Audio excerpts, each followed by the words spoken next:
Hello à vous, bonjour la team, bonjour les semblables, comment allez-vous? Et j'espère que vous allez bien et que vous avez passé une très bonne nuit.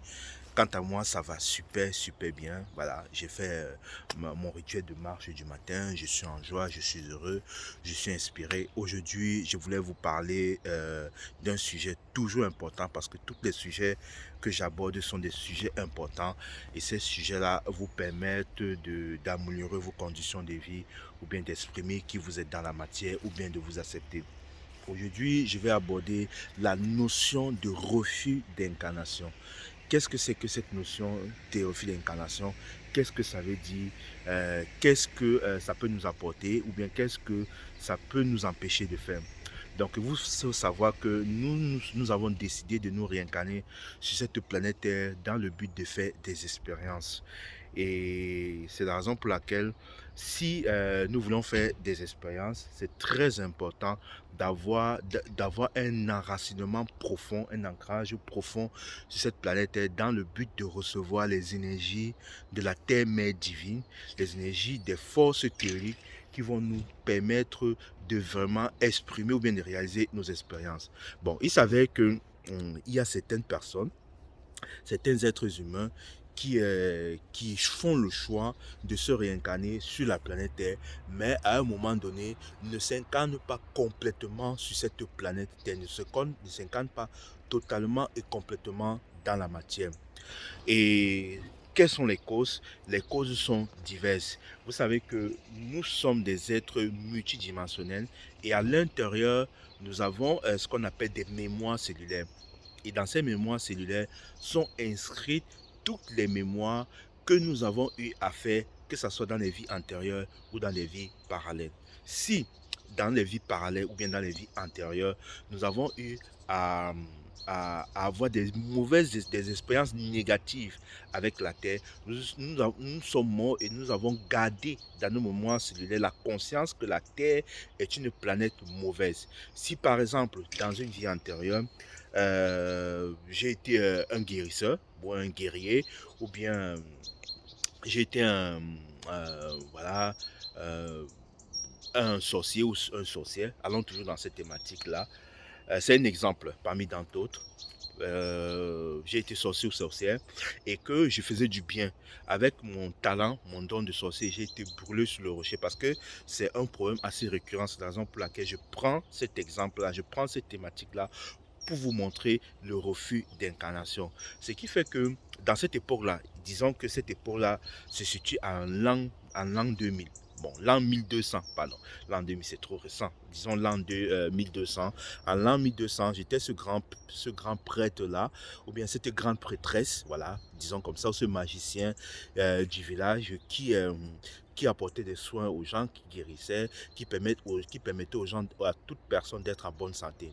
Donc, il savait qu'il y a ce qu'on appelle la chasse aux sorciers ou bien la chasse aux prêtres, aux prêtresses, aux guérisseurs, dû à l'inquisition ou bien l'impulsion de l'église catholique. Donc, ce qui fait que dans cette époque-là, j'ai été arrêté, étant sorcier ou bien prêtre ou bien prêtresse.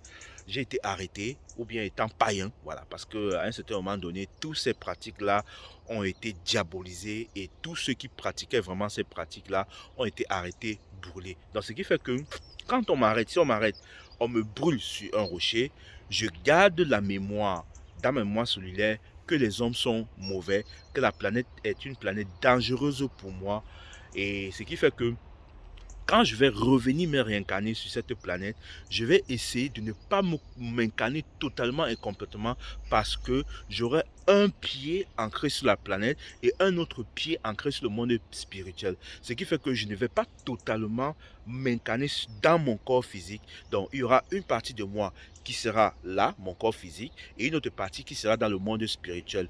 C'est la raison pour laquelle certaines personnes qui sont trop dans les pensées, qui rêvent trop, on dit qu'ils sont perchés.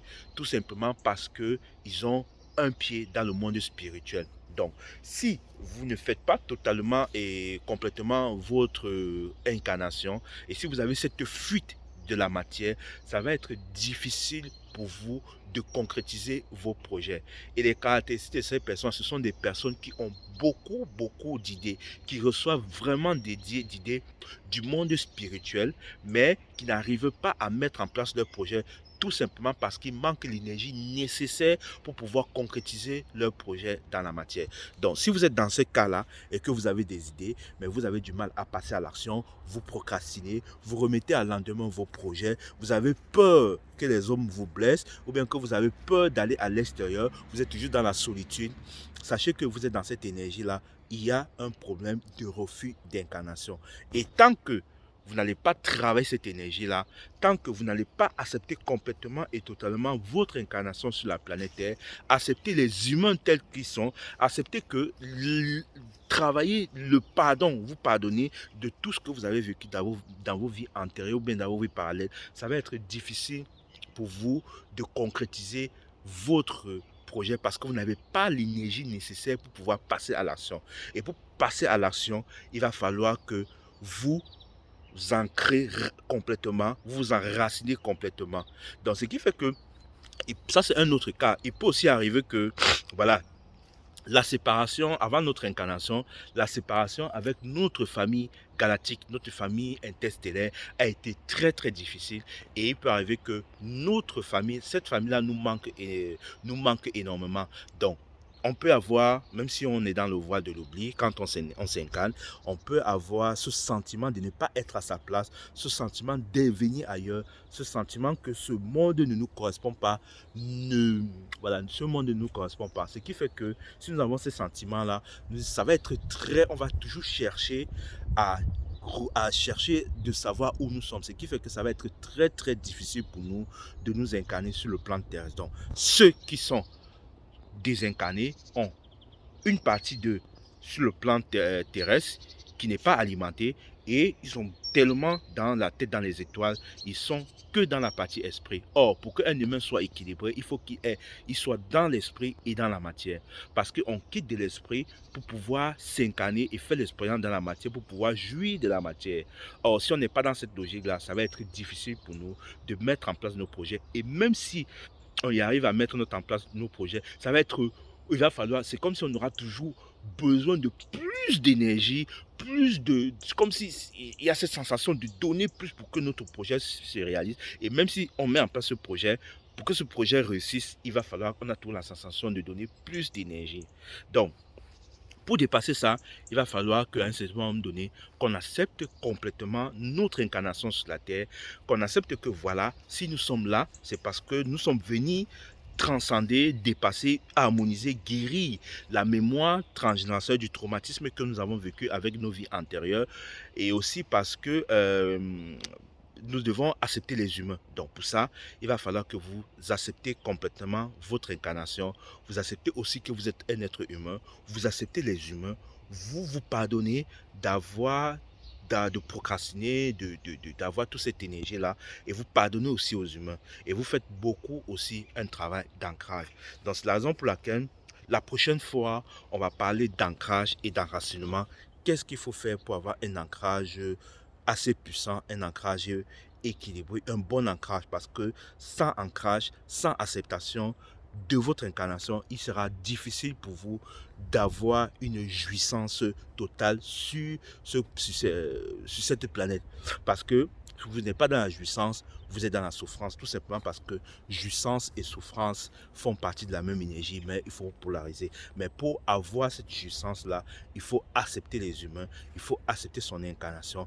En acceptant son incarnation, la mère Gaïa, la terre-mère Gaïa, vous donne les ressources, l'énergie nécessaire pour pouvoir concrétiser votre projet. Parce que pour faire l'expérience de ce que vous avez choisi de venir incarner, vous avez besoin des autres personnes.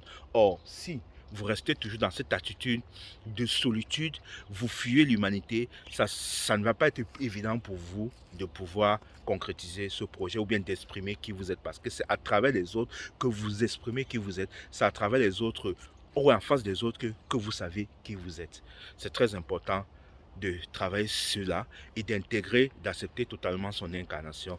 Ça vous permettra d'apporter l'énergie nécessaire pour pouvoir manifester votre projet dans la matière. Je vous remercie de m'avoir écouté. Maintenant, si vous êtes dans cette attitude-là et que vous avez besoin de travailler cette énergie-là, d'avoir l'énergie nécessaire pour pouvoir passer à l'action, n'hésitez pas à me contacter. Je me ferai un plaisir de vous faire un soin énergétique, un soin d'harmonisation, d'ancrage, un soin de libération karmique en lien avec la mémoire qui fait en sorte que vous êtes en fuite de la réalité, en fuite de l'humanité, en fuite de la planète Terre. Donc on verra ça et un accompagnement et après on fera un soin énergétique d'ancrage, d'équilibrage des énergies masculines et féminines parce que tout ça aussi joue un rôle important et capital. C'est ces énergies-là qui vous permettront de concrétiser vos projets dans la matière. Donc, je suis votre humble serviteur et je suis là pour ça. Je suis là pour vous aider. Nous sommes là pour nous aider à avancer, à mettre en place nos projets, à exprimer qui nous sommes, à incarner l'intention que nous avons émise avant quand nous étions de l'autre côté du miroir, quand nous étions dans le monde spirituel. Je vous remercie de m'avoir écouté. Si vous voulez aussi une lecture vibratoire d'âme, je me ferai un plaisir de vous faire une lecture vibratoire d'âme. Dans cette lecture vibratoire d'âme, je dis qui vous êtes, je vous donne le type d'énergie que vous êtes. Si vous avez une énergie galactique interstellaire, je peux vous dire quel type d'énergie vous êtes, en quelle année est-ce que ces énergies-là se sont ancrées en vous. Je vous donne vos potentiels, vos qualités et les blessures de l'âme. Et ensuite, quelles sont les choses que vous allez travailler dans cette vie du point de vue karmique et du point de vue défi en tant qu'humain. Je vous remercie de m'avoir écouté. N'oubliez pas, l'unité est la clé. Nous sommes tous un. Je vous aime. Que la force soit avec vous. Que la source infinie universelle soit avec vous. Merci.